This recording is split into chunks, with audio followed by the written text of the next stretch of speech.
홋카이도 투어링으로부터 3개월. 난 지금 도내 역 앞에 있는 광장의 벤치에 앉아있다. 지금의 더위가 끝나고 거리에 겨울의 기색이 감도는 바람이 그렇게 부는 가을이었다. 계절의 흐름으로 거리에 색이 박혀가듯이 3개월간 내 인생도 크게 변했다. 그날 나와 함께 홋카이도를 여행했던 오토바이는 이제 없다. 트럭이랑 정면 충돌해서 형체도 없이 대파했다.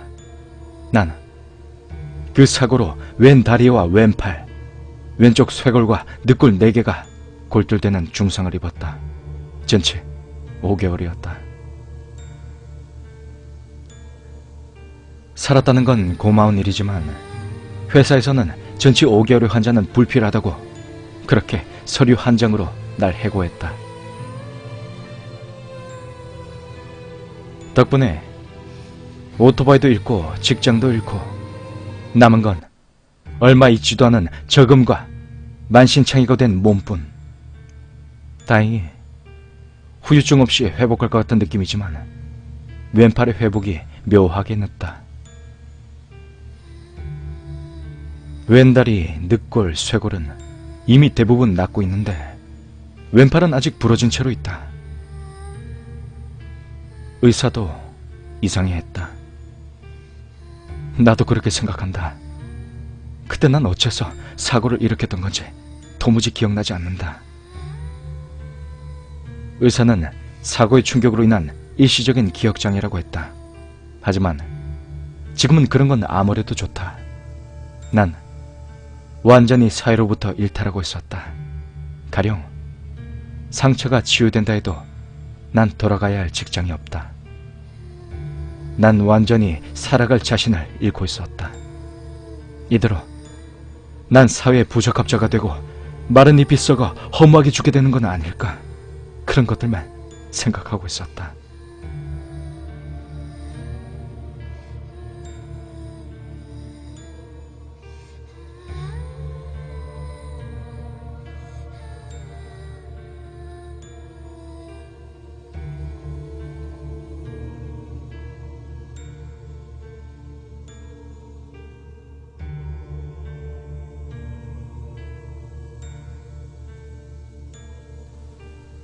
내가 지금 역 앞 광장에 벤치에 앉아있는 이유는 일주일 전으로 거슬러 올라간다. 난 병원에 가기 위해 이 역을 이용하고 있다. 몸은 내가 생각하는 대로 움직여주지 않았다.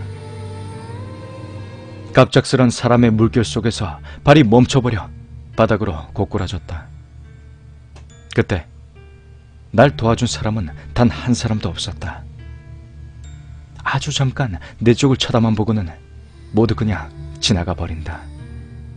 별로 그래도 상관없었다.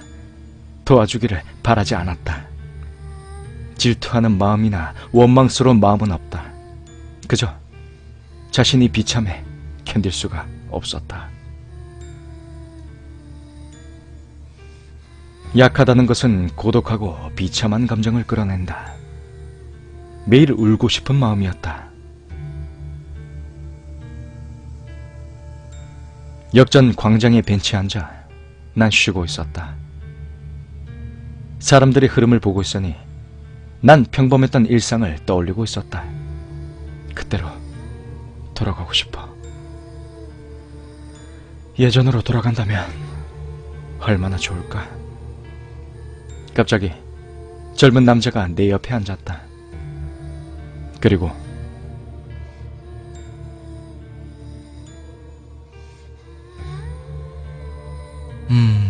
형님, 위험해 보이네.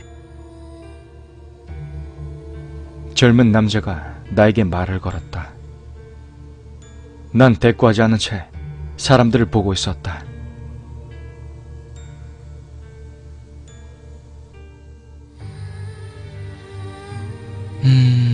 별로 이상한 건 아니다. 그저 지금 형님을 보고 있자니 도움이 필요할 것 같아서.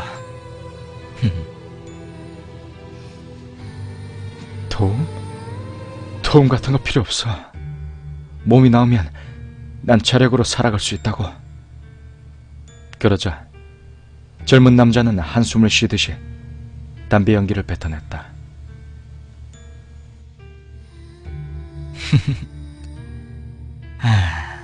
그 몸은 더 이상 낫질 않는다. 낫는다고 해도 다시 같은 일이 반복될 뿐이다. 난 대꾸하지 않고 사람들을 보고 있었다. 대꾸할 기력도 없다. 일주일 뒤에 다시 이곳으로 와. 그러면 우리들이 형님의 힘이 되어줄 테니까. 그렇게 말한 젊은 남자는 자리를 떴다. 난 허공을 바라보고 있었다. 난 저런 놈에게 그런 말을 들을 정도로 보잘것 없어졌다는 건가? 그날 밤 난 아파트의 침대 위에 누워 있었다. 누나가 가끔 날 보살펴 주러 오는 것 외엔 아무도 찾아오지 않는다. 난 좁은 아파트 안에서 그냥 천장을 바라보고 있었다. 잠시 잠들었나 싶었는데 문득 잠이 깨버렸다. 천장에 구멍이 뚫려 있었다. 그것도 한 사람이 드나들 수 있을 것 같은 커다란 구멍이. 갑자기 나타난 천장의 구멍에 놀란 난 몸을 일으키려 했지만 마치 구속복에 묶인 것처럼 몸이 움직이지 않았다. 일순간 패닉 상태가 되었다. 천장의 한 점만을 응시한 채로 꼼짝할 수 없다.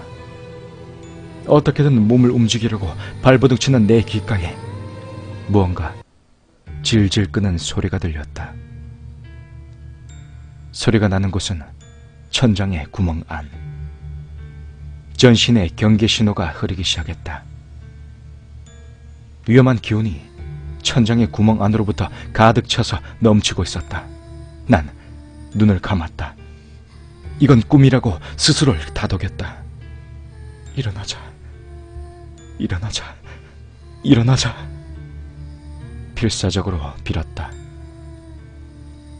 눈을 뜬 순간 난 내 눈을 의심할 수밖에 없었다.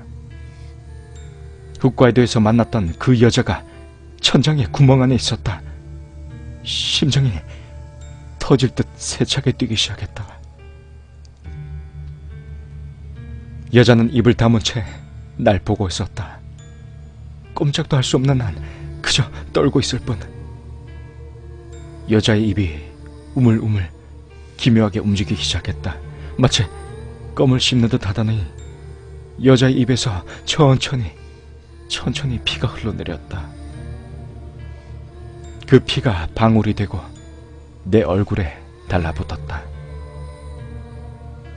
여자가 입에서 토해낸 피는 사람의 피라고는 생각되지 않았다.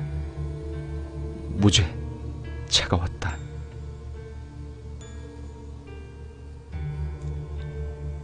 시체의 피, 그렇게밖에 생각되지 않았다. 난 소리를 질렀다.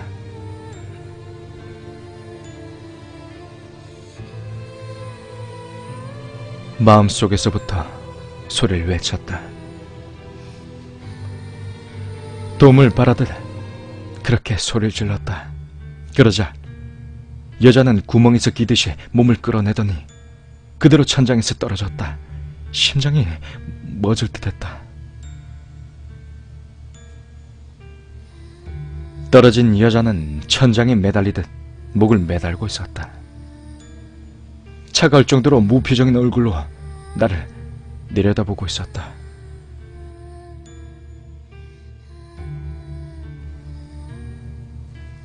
여자의 입에선 대량의 피가 흘러내리고 있었다. 차가운 피가 여자의 하얀 원피스를 붉게 물들였다. 느닷없이 여자가 매달린 로프가 끊어졌다. 마치 꼭두각시의 실이 끊어지듯 여자는 힘없이 내 복부로 떨어졌다. 나의 공포는 정점에 달하고 있었다. 기듯이 여자의 얼굴이 내 귓가로 가까워졌다.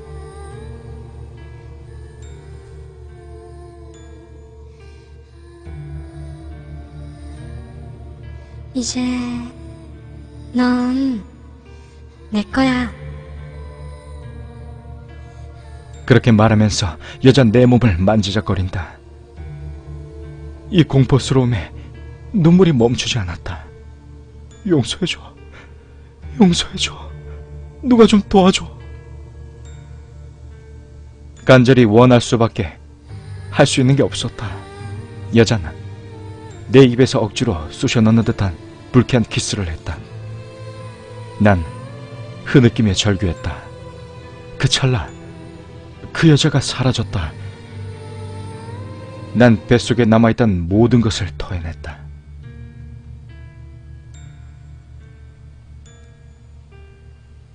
다음날 아침, 눈을 뜬 내 주변은 내가 토한 것들로 더럽혀져 있었다. 거울을 들고 얼굴을 살폈다. 여자의 피는 묻어있지 않았다.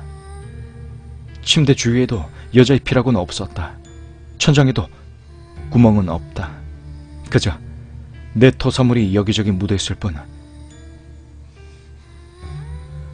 난 짐을 정리해 아파트를 뛰쳐나왔다. 낮에는 여관에서 쉬었고 밤에는 패밀리 레스토랑에서 지새웠다. 난 더 이상 혼자 되는 상황을 견딜 수가 없었다. 누구라도 좋으니까 사람이 있는 곳에 있고 싶었다. 그런 생활이 일주일간 계속되었다. 몸과 마음 모두 한계에 가까워지고 있었다. 치료되지 않는 몸, 익숙해지지 않는 생활 환경. 내 안엔 많은 것들이 무너져 내렸다.